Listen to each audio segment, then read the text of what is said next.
Hey, good morning everyone, and welcome back to the channel. You're watching Old Guy Firewood, and my name is Dick. And today we're gonna investigate an age-old question, and that is bigger really better?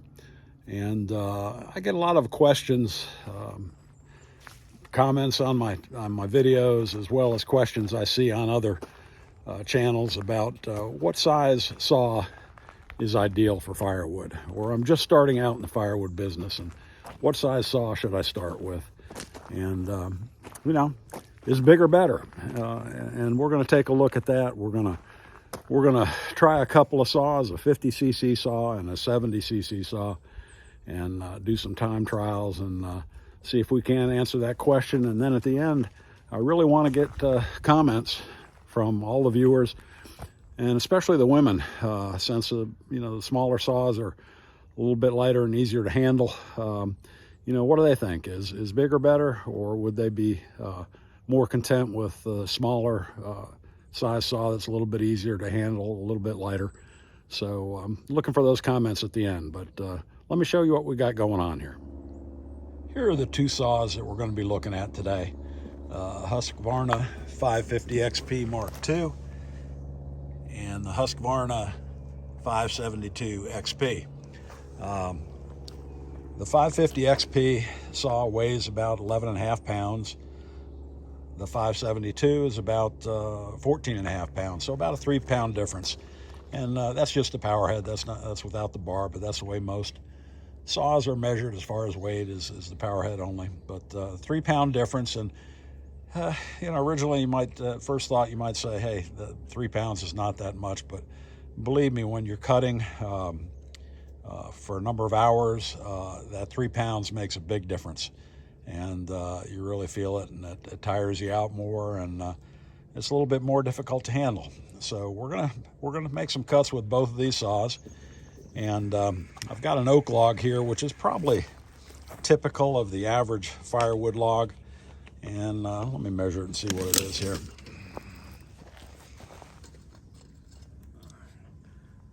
Yeah, that's right at 12 inches. That's a 12-inch saw, or a 12-inch log, excuse me. So kind of typical of the maximum size that the average firewood cutter would see, usually 12, 14 inches and smaller.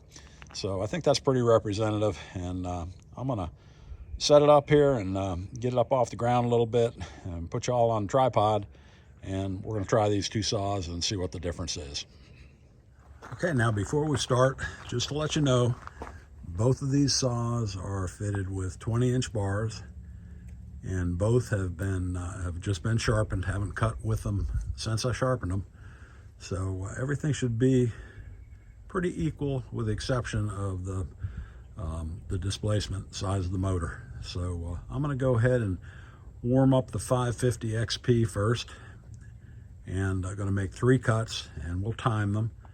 And then I'm going to take the 572 XP, warm it up, make 3 cuts, and time them, and we'll make a little comparison. Then we'll talk about the difference, and if there is much of a difference, if it's worth the cost of the larger saw,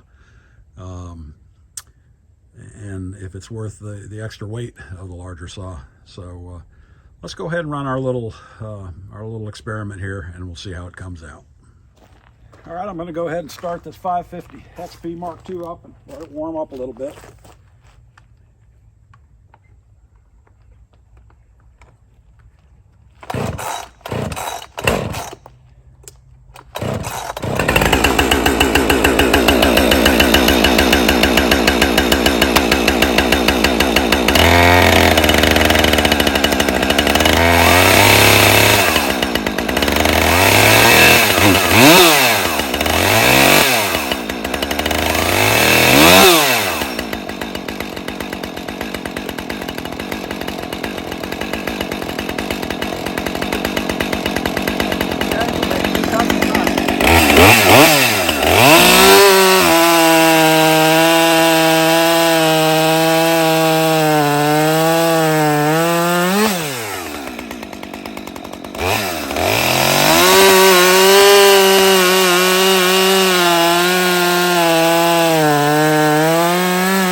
Okay, and now we'll do the same with 572 XP.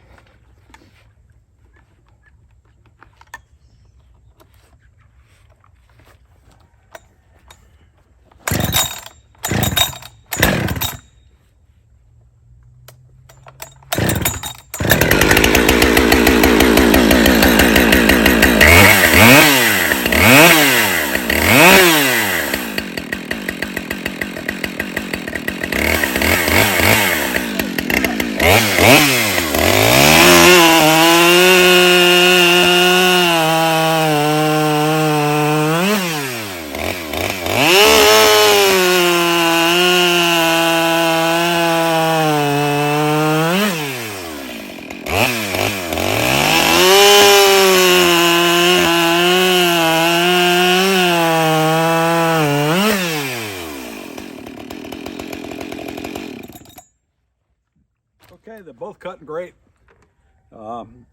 Let's go ahead and take a look at those times, and we'll make a little comparison and talk about it.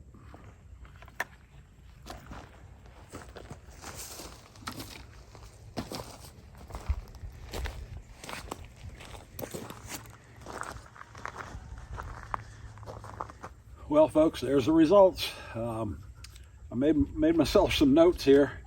Let me get my glasses on so I can read them. Clifford, how you doing, buddy? Go find your ball. Go get it. The 550 XP Mark II, the average time per cut was 7.23 seconds. The 572 XP, average time per cut was 5.71 seconds. So the 572 XP was 1.52 seconds faster per cut, so about a second and a half faster per cut.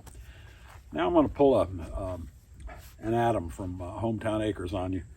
I'm not an accountant, but I kind of think like one sometimes, and go through some calculations that I made here. And you know, I realize that I'm talking averages, and I'm talking all 12-inch diameter logs, and I know that's not real world, but it still kind of will give you an idea. A 12-inch diameter, 16-inch long round of wood, like one round cut off, is equal to 1.1 cubic feet of wood. And a cord of wood is 128 cubic feet. So that means that you would have to cut 116 rounds, 12-inch rounds, 16 inches long, to have enough wood to make a cord of firewood. 116 rounds times a savings of 1.52 seconds per cut equals 172 seconds that you would save cutting a cord of wood with the 572 XP versus the 550 XP. 176 seconds equates to 3 minutes. So cutting 12-inch wood using the 550 XP would take you about 3 minutes longer to cut enough rounds to make a cord of firewood. So that's kind of a surprising figure. Now, the truth of the matter is that you know, not all rounds are 12 inches. If you're cutting firewood, sometimes you get tree service wood that's 20, 25 inches, and you need to be able to cut those. Come here, Clifton. You need to be able to cut those big rounds, and it's nice to have a larger saw with a larger bar to do that. But you know, the bottom line is, if you're just starting in the firewood business, or if you're just going to buy one saw, nothing wrong with a good professional 50cc saw. You can do 95% of what you need to do with that saw. And you know, the real answer is to get one of each, like I have. I use the 550 XP probably 90% of the time. 90% of the cutting that I do, I can pick up that saw with a 20-inch bar, and it works fine. The other percentage of the time, 10% of the time, when I have to cut some really big stuff, I have a 28-inch bar that I put on my 572 XP, and it does a great job, and it certainly does a better job than the 550 would on that. But a 50cc saw, a good professional 50cc saw, is a great firewood saw. If somebody was just starting out and was on a little bit of a limited budget and only could have one saw, I'd say get a good 50cc professional saw. If money's not an object, then go ahead and buy the bigger one, and you can certainly use it, but it's going to tire you out a little bit more using it all day than the smaller one will. The 3-pound difference makes a difference. The cost is an issue too. The 550 XP, I think you can probably pick one up now for around $650. The 572 XP, they're probably around $1,150. So you're looking at a $500 difference. But bottom line, both great saws. If I could only have one, because I do have to cut big wood sometimes, I'd probably go with a 572 XP. If most of my cutting was smaller, 550 XP. But I'd like your comments. I'd like to know what you think. As I mentioned earlier, especially from the women, and I'm not saying women are not as strong as men or whatever, but I think sometimes a woman that cuts, and we got a lot of woodhounds that a lot of women that are woodhounds and enjoy cutting and are professionals. And but what do y'all think, women, about that? Would you prefer a lighter, smaller model that you can handle easier, or would you want to go for the big 550 XP? But anyway, leave a comment below. Please like this video and share it with your friends. If you enjoy this sort of thing, please go ahead and subscribe to my channel. I've got about, I guess, 38 videos out there now. I'd like to have you go back and review some of those. I think there's some things that you can learn and some content that you'd like. But I really appreciate you being here. I really appreciate all my new subscribers. I really appreciate all the old ones coming back. So until the next time, as I always say, the best advice I can give you is to keep moving. So we'll see you on the next one. Thank you.